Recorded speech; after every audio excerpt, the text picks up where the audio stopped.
प्यारे विद्यार्थियों,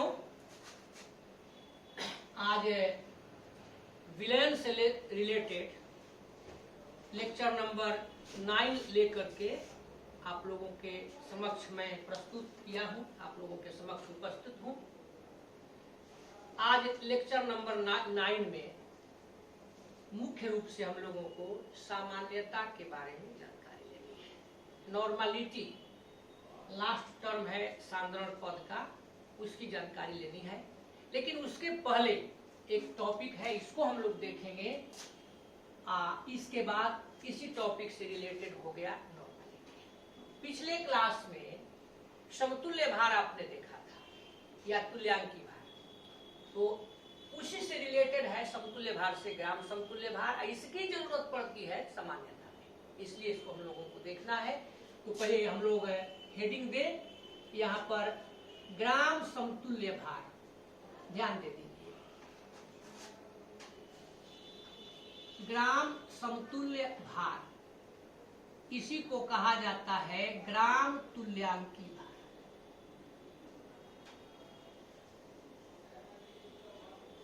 अंग्रेजी में इसको हम कहते हैं ग्राम इक्विवेलेंट वेट। वहां पढ़े थे आप इक्विवेलेंट वेट, यहां हो गया ग्राम इक्विवेलेंट वेट। और इसी के साथ साथ यहां आपको पढ़ना है ग्राम समतुल्यांक।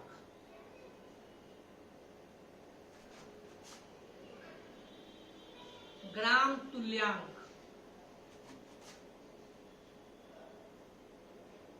और एक समतुल्य मोल।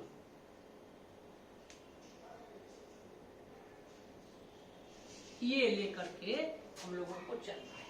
अगर इंग्लिश में लिखना होगा तो हम लोग देखिए लिख देंगे ग्राम इक्विवेलेंट।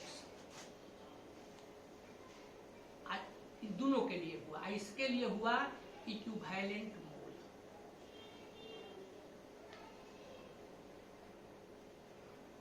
इसी टॉपिक को हम लोग पहले समझें, उसके बाद आगे चला जाएगा।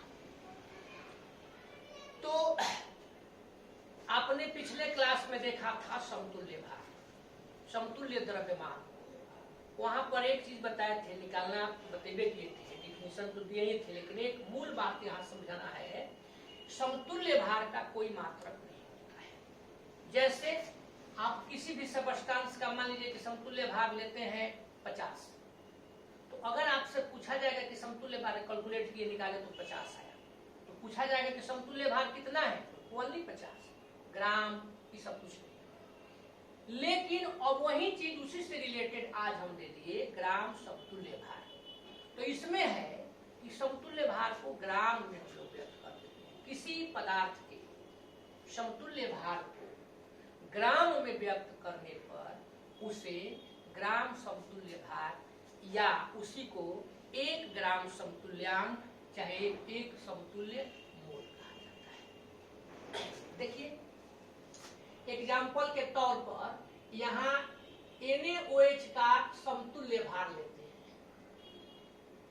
NaOH का समतुल्य भार निकाल देते हैं। ऐसे तो आप लोग पिछला में देखबे किए हैं, कोई दिक्कत? तो NaOH का समतुल्य भार क्या होगा? NaOH एक भस्म है, क्षार है, और समतुल्य भार किसी क्षार का क्या होता है? मोलर द्रव्यमान, आणविक द्रव्यमान, अनुभार जो लीजिए बटे भस्म है तो इसकी अम्लीयता, जिसको हम N गुणक कहते हैं।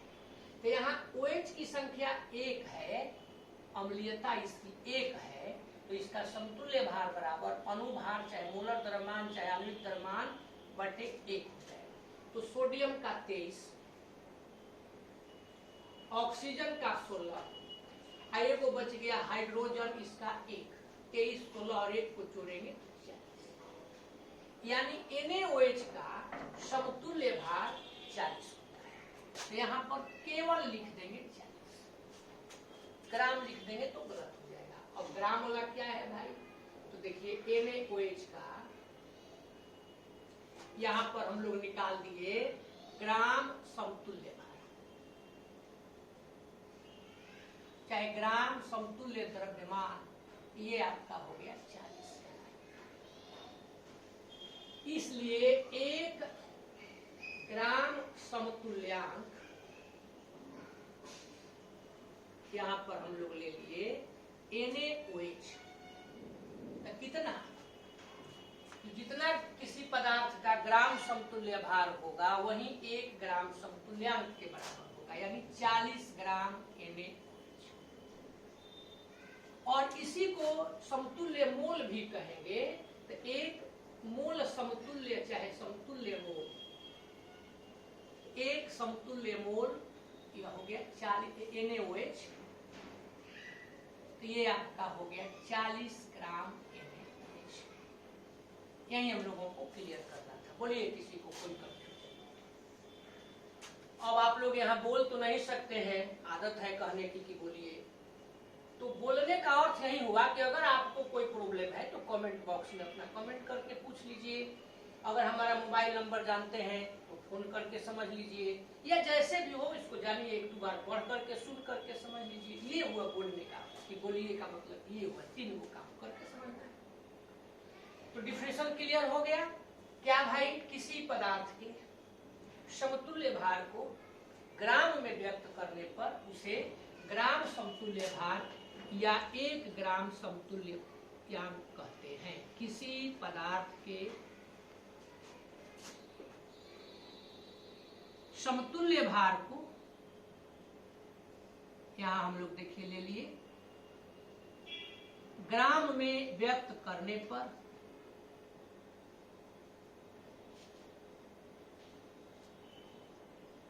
उसे ग्राम समतुल्यांक, ग्राम पहले समतुल्य भार कहिएगा, ग्राम समतुल्य भार या 1 ग्राम समतुल्यांक कहते हैं।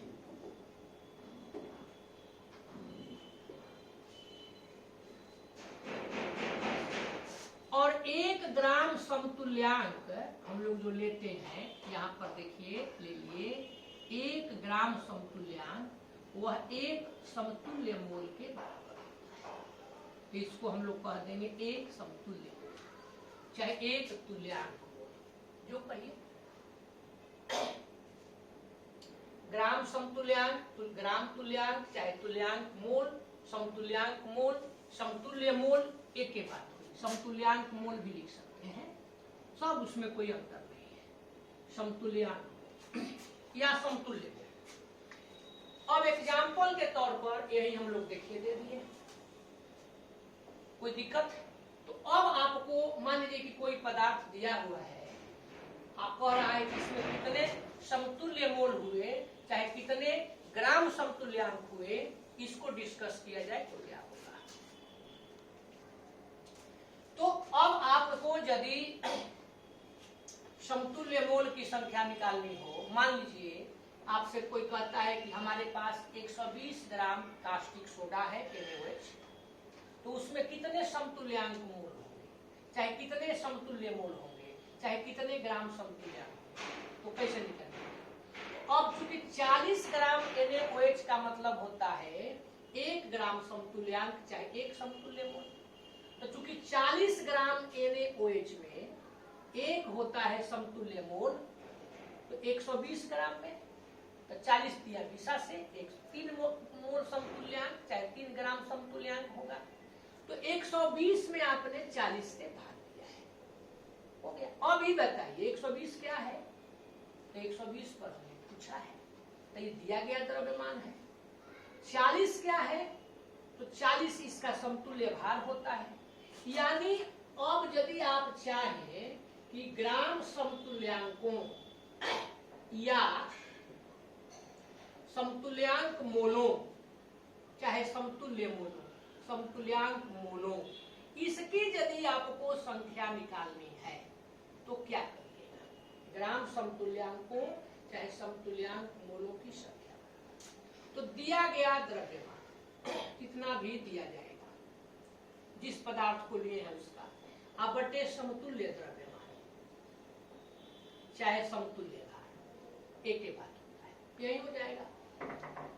ग्राम समतुल्यांकों की संख्या अब आपको शॉर्ट में यदि लिखे तो हम लोग अक्सर पढ़ते हैं दिया गया द्रव्यमान स्मॉल m1 बटा समतुल्य भार, ऐसे हो गया। तो इस तरह से ग्राम समतुल्यांकों की संख्या निकालते हैं और इसके एग्जाम्पल में हम पूछ देते हैं वही जो आप लोग बनाए हैं 120 ग्राम NaOH में ग्राम समतुल्यांकों की संख्या।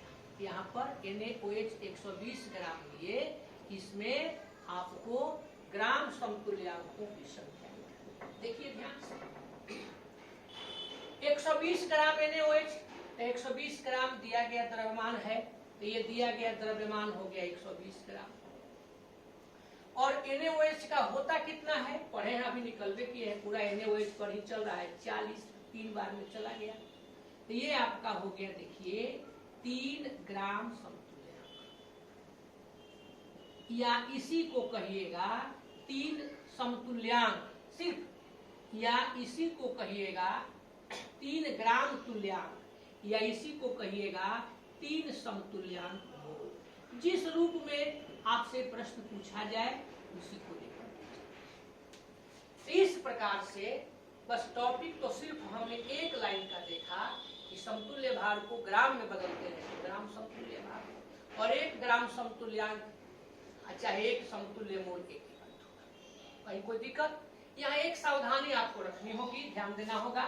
जब आप ग्राम समतुल्यांक लिखते हैं तो इसका मतलब ये हुआ कि इस ग्राम समतुल्यांक की संख्या 3 है, ये नहीं हुआ कि समतुल्यांक 3 ग्राम है।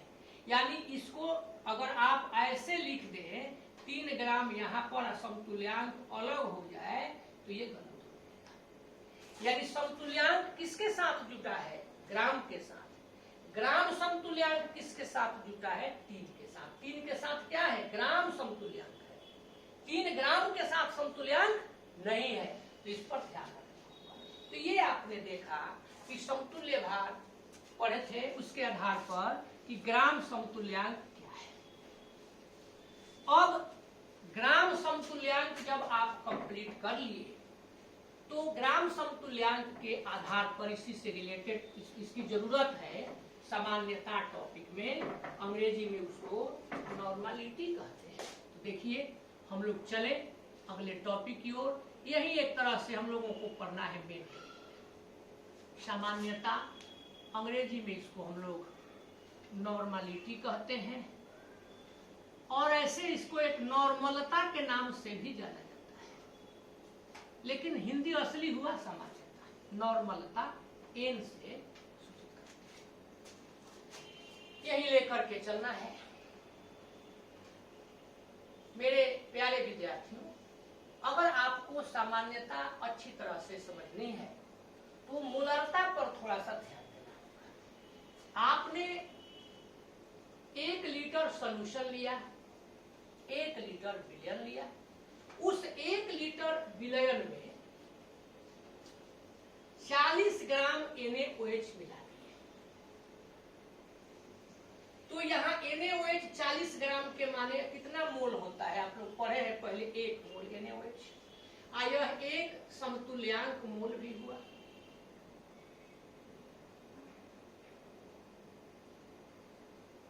तो जब इसकी, तो आप पढ़े थे मोलरता में कि 1 लीटर विलयन में विलेय के मोलों की संख्या को मोलरता कहते हैं। तो यहाँ 1 लीटर विलयन में विलेय NaOH है 1 मोल, तो यहाँ मोलरता 1 होगी। 1 लीटर विलयन में यहाँ पढ़ेंगे कि विलेय के ग्राम समतुल्यांकों की संख्या को, चाहे समतुल्य मोलों की संख्या को सामान्यता कहते हैं। ये याद रखना होगा, इसका भी एक। इसीलिए कंफ्यूजन कभी कभी किसी स्टूडेंट को होने लगता है, किसी को, तो हमने दूर कर दिया। मोलरता क्या है? 1 लीटर विलयन में विलेय के मोल की संख्या। सामान्यता क्या है? 1 लीटर विलयन में विलेय के समतुल्य मोल की संख्या, ग्राम समतुल्यांकों की संख्या जो कह दीजिए। तो देखिए 1 लीटर विलयन में, ध्यान दे दीजिए, विलेय के, यहां हम लोग ले लिए विलेय के ग्राम समतुल्यांकों की संख्या को, जो भी ग्राम समतुल्यांक लेते हैं, ग्राम समतुल्यांकों की संख्या को विलयन की मूलरता सामान्यता कहते हैं। यहाँ पर देखिए हम लोग सामान्यता लिख दिए, विलयन की सामान्यता कहते हैं। इसे n द्वारा सूचित किया जाएगा, इसे n द्वारा सूचित किया जाता है। अब आप लोग उदाहरण तो हम देंगे ही, इसका मात्रक बताइए, इसे किस रूप में व्यक्त किया जाता है। तो 1 लीटर विलयन में तो प्रति लीटर, विलेय के ग्राम समतुल्यांकों की संख्या को, तो देखिए ग्राम समतुल्यांक प्रति लीटर, ग्राम समतुल्यांक एक में है, तो इसे यहाँ पर हम लोग कह देंगे ग्राम समतुल्यांक प्रति लीटर। और क्या, ग्राम समतुल्यांक को ग्राम तुल्यांक भी कहते थे, तो यहाँ पर हो जाएगा देखिए ग्राम तुल्यांक प्रति लीटर, ग्राम तुल्यांक प्रति लीटर। या और क्या आप अभी कहे थे, समतुल्यांक मूल चाहे तुल्यांक मूल, तो यहाँ पर कहेंगे तुल्यांक मूल प्रति लीटर में व्यक्त किया जाता है। 3 गो इसका मात्रक हो गया, इस तीनों में से किसी रूप में आप कोई लिख दे, कोई दिक्कत नहीं। तो इतने रूपों में इसको व्यक्त किया जाता है, कोई दिक्कत। इस तरह से आपका उदाहरण अभी हम नहीं दिए, डिफिनेशन दिए हैं। अब ये बताइए कि यह ताप पर निर्भर करेगा कि नहीं करेगा। तो जहां पर भी विलयन हो, विलयन नहीं आयतन हो, विलयन तो सब रहेगा, आयतन दिया हो, जैसे लीटर है आयतन है, वहां ताप पर निर्भर करेगा। तो यहाँ पर हम लोग लिख देंगे यह ताप पर निर्भर करता है, यानी इसकी निर्भरता ताप पर होती है। बस तो इस तरह से आपने देखा कि सामान्यता किसको कहते हैं। अब उदाहरण ले लीजिए, यहाँ उदाहरण से समझ लिया जाए। तो उदाहरण में देखिए हम लेते हैं equivalent weight of NaOH 40, 1 litre विलयन लिए हैं, 40 ग्राम NaOH घुला है।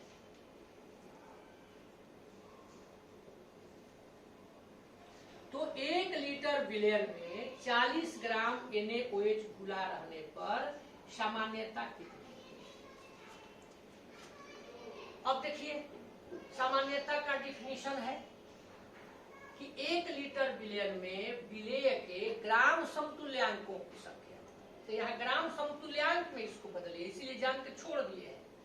तो 40 ग्राम NaOH का मतलब अभी जस्ट पहले बताए थे 1 ग्राम समतुल्यांक। तो यहाँ अब 1 लीटर विलयन में 40 ग्राम के जगह पर 1 ग्राम समतुल्यांक होता है, तो सामान्यता क्लियर हुआ। अब एक क्या लिखेंगे, 1 ग्राम समतुल्यांक प्रति लीटर, ये इसका हुआ, ऐसे ग्राम। ये हम लोग देख लिए। अब मान लीजिए कि विलयन आपने 1 लीटर ही लिया है, लेकिन 1 लीटर विलयन में 80 ग्राम आप NaOH डिजॉल्व कर दिए, घुला दिए, तो आप लोग बोलिए सामान्यता। तो 80 ग्राम में कितना ग्राम समतुल्यांक, 2, तो इसलिए नॉर्मलिटी सामान्यता यहाँ। तो ऐसे जब भी निकालना होगा 1 लीटर पर, कहीं कोई कंफ्यूजन। अब लेकर के चलते हैं, इसका फॉर्मूला बना दीजिए। तो सामान्यता बराबर क्या होगा, 1 लीटर विलयन में, तो बटा प्रति लीटर के लिए हम लोग लिख दिए विलयन का आयतन, वो अभी लीटर में। देखिए यहाँ पर हो गया विलयन का आयतन लीटर में। विलेय के ग्राम समतुल्यांकों की संख्या को, देखिए विलेय के ग्राम समतुल्यांक, तो 1 लीटर विलयन में विलेय के ग्राम समतुल्यांकों की संख्या को कहते हैं सामान्यता। यही हो गया फॉर्मूला। अब ग्राम समतुल्यांक के जगह पर क्या लिखेंगे, लंबा कीजिए, तो तो ग्राम समतुल्यांक अभी जस्ट पर इसीलिए बताया कि यहाँ जरूरत थी। विलेय का ग्राम समतुल्यांक है, तो यहाँ पर देखिए हो गया विलेय का दिया गया द्रव्यमान। ग्राम में लिखने की कोई जरूरत नहीं है, नीचे हम लोग दे देंगे विलेय का समतुल्य द्रव्यमान, समतुल्य भार, जो कहिए आप लोगों की इच्छा पर है। विलेय का समतुल्य द्रव्यमान ये इसके जगह पर हुआ, यहां पर आप ले लेंगे विलयन का आयतन। तो ये आपने ले लिया विलयन का आयतन, और ये आयतन आपने किसमें ले लिया, बस। अब इसी को शॉर्ट में कर दीजिए, नॉर्मालिटी को n से लिखते हैं। विलेय का दिया गया द्रव्यमान तो स्मॉल m1 और पढ़े किए हैं। विलेय का समतुल्य द्रव्यमान तो E, विलयन का आयतन तो गुणे V, n बराबर m1 बटा E गुणे, ये आपका कंपैरेटिव लीटर में है। तो इस तरह से हम लोग एग्जाम्पल में देखते हैं। अब क्लियर हो गया। अब एग्जाम्पल तो हम लोग डिफिनेशन के आधार पर लिए हैं, फॉर्मूला के आधार पर एक एग्जाम्पल दे देते हैं, तो इसको एक कर देते हैं। देखिए न्यूमेरिकल ही मान के चलिए, 250 मिलीलीटर विलयन में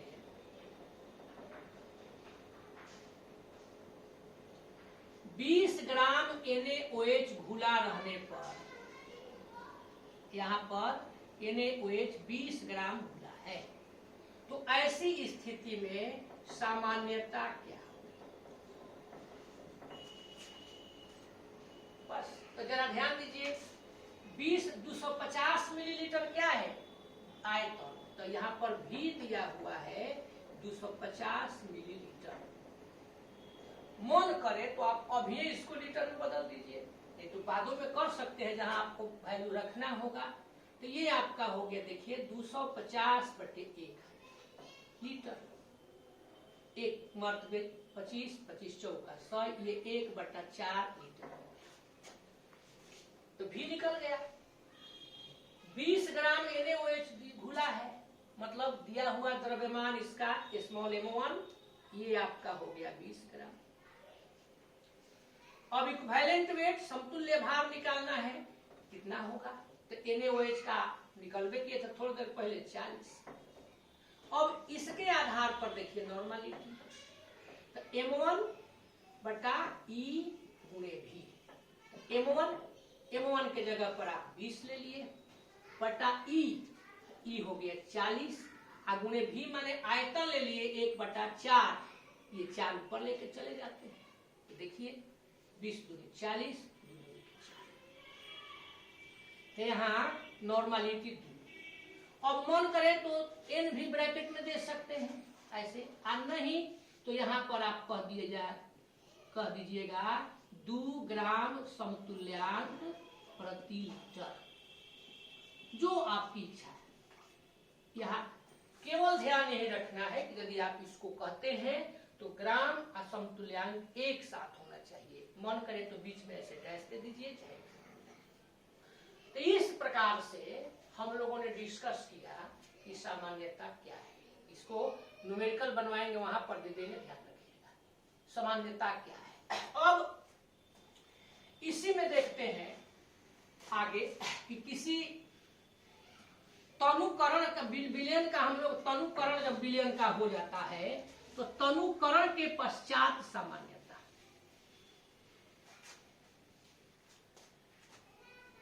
नॉर्मलिटी ऑफ डाइल्यूशन,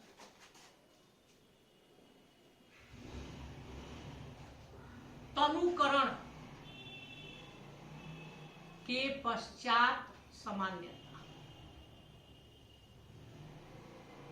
यानी आप कोई विलयन लेते हैं और उसका तनुकरण कर देते हैं, तनुकरण के माने पहले बताए थे, उसको पतला कर देते हैं यानी उसमें जल मिला देते हैं, तो सामान्यता क्या होगी। तो जितनी मोलरता, जो मोलरता का फॉर्मूला था वही सामान्यता का हो जाएगा। उसी तरह से देखिए, यहाँ आपने एक बर्तन लिया, इस बर्तन में जो भी आपने विलयन लिया है, सपोज कीजिए कि उस विलयन की सामान्यता N1 है और उसका आयतन V1 है। यह तनुकरण के पूर्व है, अभी तनुकरण इसका नहीं हुआ है, तनुकरण के पूर्व। अब आप तनुकरण करते हैं, माने इसको तनु और कर दिए, तनु कर दिए माने इसका अर्थ क्या हुआ, तो तनुकरण का अर्थ हुआ उसमें आयतन मिला, उसमें जल मिला करके आयतन बढ़ा दिए। अब आयतन बढ़ा दिए तो खैर जितना भी हुआ मान लीजिए कि वह आयतन V2। नॉर्मलिटी उसकी कितनी आई, तो उसकी नॉर्मलिटी को मान लीजिए N2 आई। मानने के लिए क्योंकि N से सूचित करते हैं इसलिए कह दिए, तो इसका फॉर्मूला हो जाएगा N1V1 = N2V2।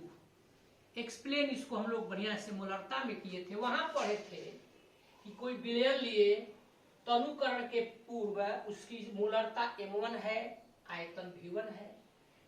जब उसमें जल मिला दिए यानी तनुकरण के पश्चात कर दिए,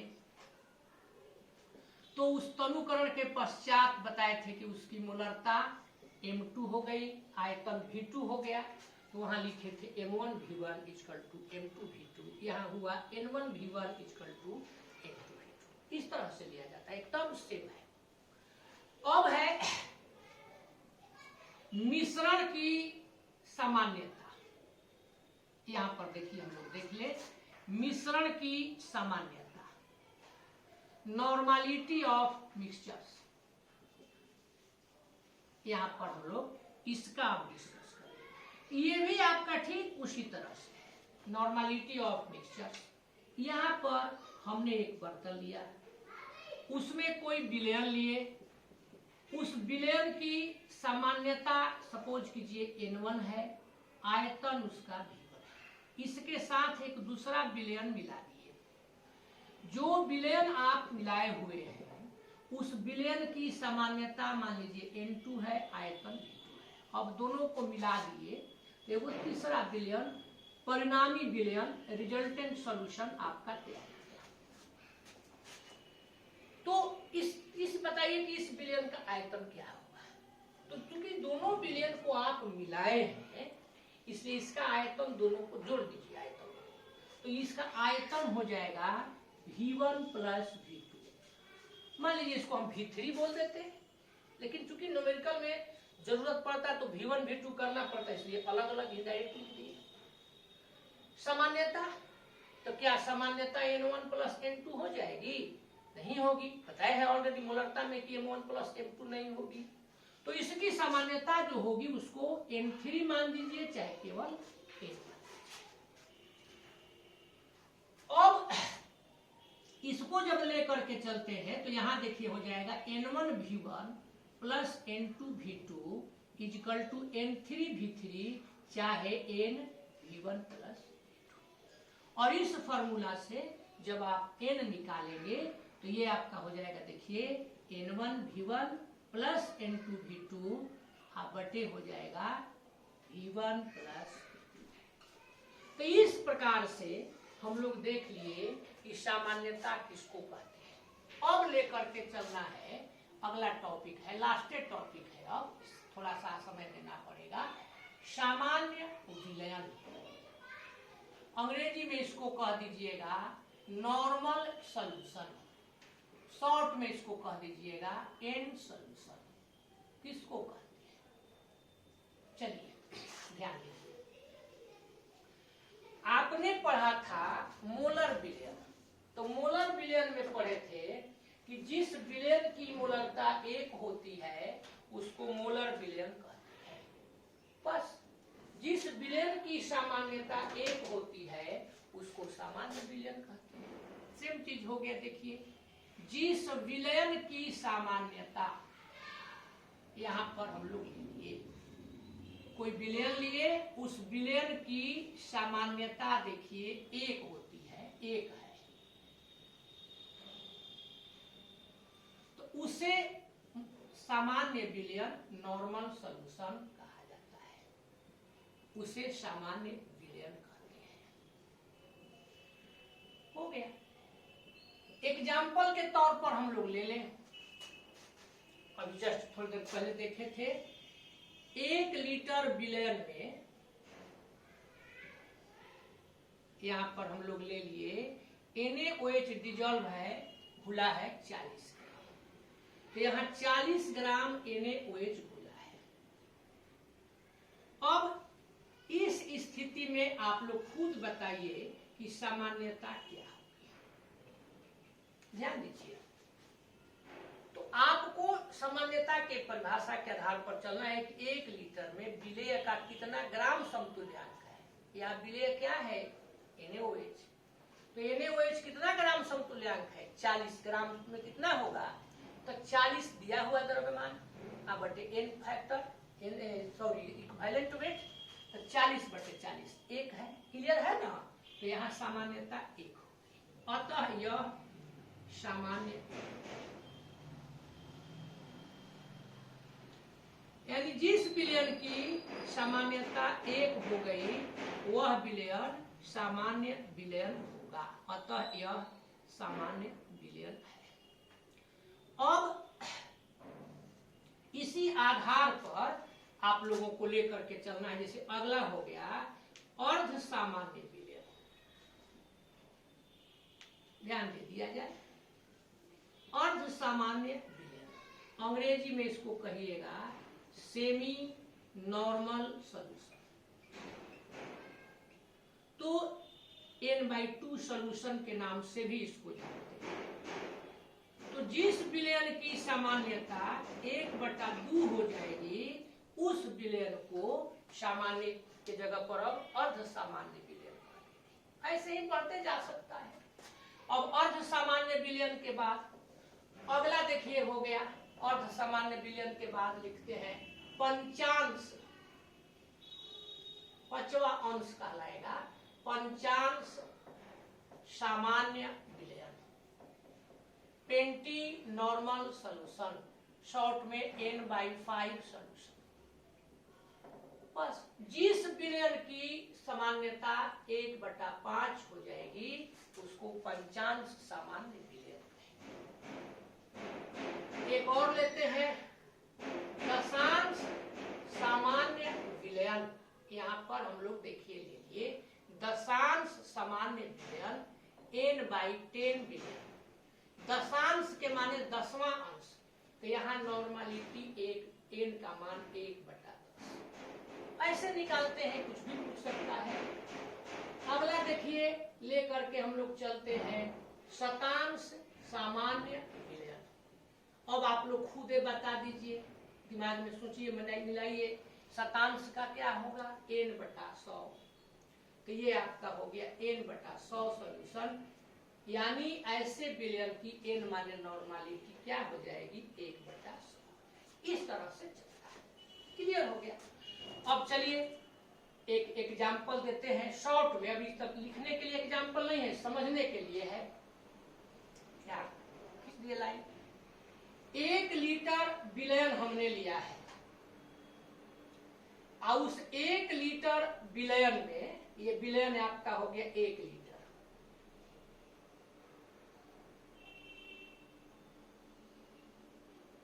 एक लीटर विलयन में सपोज कीजिए कि हमने 40 ग्राम NaOH डिजॉल्व किया है।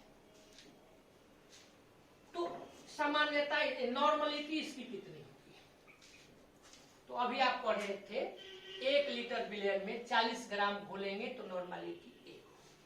तो नॉर्मलिटी 1 होगी, और जब नॉर्मलिटी 1 होगी तो यह कैसा विलयन होगा, सामान्य विलयन होगा। चलिए बहुत अच्छी बात। अब 1 लीटर विलयन में हम 20 ग्राम NaOH डिजॉल्व किए हैं। तो 20 ग्राम NaOH में ग्राम समतुल्यांक कितने होंगे, तो 40 में होता है 1 ग्राम समतुल्यांक, पढ़े किए हैं, तो 20 में 1/2 हो जाएगा। तो यहाँ पर नॉर्मलिटी 1/2 हो जाएगी, यानी अर्ध सामान्य विलयन हो जाएगा। ये सामान्य विलयन था। इसी प्रकार से 1 लीटर विलयन में सपोज किया जाए कि हमने 8 ग्राम NaOH घुलाया है, तो अब ग्राम समतुल्यांक कितने हो जाएंगे, तो आप पढ़े थे कि ग्राम समतुल्यांकों की संख्या दिया गया द्रव्यमान, तो यहाँ 8 हो गया बटा समतुल्य भार 40 होता है NaOH का। तो ये यहाँ पर कितना हो गया 1/5। तो नॉर्मलिटी यहाँ 1/5। जब नॉर्मलिटी 1/5 हो गई तो यह कैसा विलयन हो गया? पंचांश सामान्य विलयन। चलिए फिर आगे बढ़िए। 1 लीटर विलयन है और उस 1 लीटर विलयन में 4 ग्राम NaOH मिला दिए। अभी बताइए सामान्यता कितनी? तो अब सही अंदाज पर मत बता दीजिए कि सब सीरियल में चल रहा है तो ये नहीं होगा, कि नहीं निकालिए। दिया गया द्रव्यमान 4 ग्राम, इसका समतुल्य भार 40, तो 1/10, 4 × 40, तो नॉर्मलिटी 1/10 हो गया। तो यह दशांश सामान्य विलयन बनेगा। 1 लीटर विलयन है और उस 1 लीटर विलयन में 0.4 ग्राम NaOH घुला हुआ है। तो जब 1 लीटर विलयन में 0.4 ग्राम NaOH घुला है तो सामान्यता कितनी होगी? तो देखिए 0.4 दिया गया द्रव्यमान, आप बटे हो गया 40, तो ये आपका हो गया 4 दशमलव है तो 10 × 40, 1 मर्तबे 1/100। तो यहाँ नॉर्मलिटी हो गया 1/100। तो जब नॉर्मलिटी हो गया 1/100 तो शतांश सामान्य विलयन बस हो गया। 1 लीटर विलयन में 40 ग्राम NaOH घुला तो नॉर्मलिटी 1 सामान्य विलयन। 1 लीटर विलयन में 20 ग्राम NaOH घुला तो नॉर्मलिटी 1/2 अर्ध सामान्य विलयन। 1 लीटर विलयन में 8 ग्राम घुला है तो नॉर्मलिटी 1/5 पंचांश सामान्य विलयन। इसी प्रकार से दशांश सामान्य विलयन, शतांश सामान्य। तो ये सब हम लोग उदाहरण दिए, यानी नॉर्मलिटी इस तरह से हम लोग डिफाइन किए। अब कोई जल्दी में आपसे पूछ दे कि शतांश सामान्य विलयन किसको कहते हैं, तो बस अपने से भी नहीं कि n/100 n = 1/100 कह देंगे तो नहीं हो, उसको कहिए, समझाइए कि 1 लीटर विलयन में 1 जिस विलयन की नॉर्मलिटी सामान्यता नॉर्मलता 1/100 होती है उसे शतांश सामान्य विलयन। एग्जाम्पल देना हो तो हम शॉर्ट में कर दिए हैं टॉपिक को समझने के लिए, आप इसको थोड़ा सा विस्तार में कीजिए। तो इस प्रकार से हम लोग नॉर्मलिटी देखिए, सामान्यता का आपने स्टडी किया, सामान्यता पढ़े, खूब बढ़िया से इसको तैयार कीजिए। अब इस पर थोड़ा सा हम लोगों को न्यूमेरिकल देखना है। तो न्यूमेरिकल एगो तो हम एग्जाम्पल में बता दिए हैं, खूब बढ़िया से इसको पढ़ करके आइए, अगले क्लास में हम लोग मिले, थोड़ा सा हम लोग फिर इंतजार करें। इंतजार करने के बाद अगले क्लास में हम लोग न्यूमेरिकल को कंप्लीट करेंगे और फिर आगे देखा जाएगा, जैसे जैसे टॉपिक आएगा हम लोग देखते चलेंगे इंजॉयफुल मूड में। तो आप लोग सब कोई प्रसन्न रहिए, सुरक्षित रहिए, आनंद कीजिए और खूब बढ़िया से इसको तैयार करके अगले वीडियो का इंतजार कीजिए। धन्यवाद।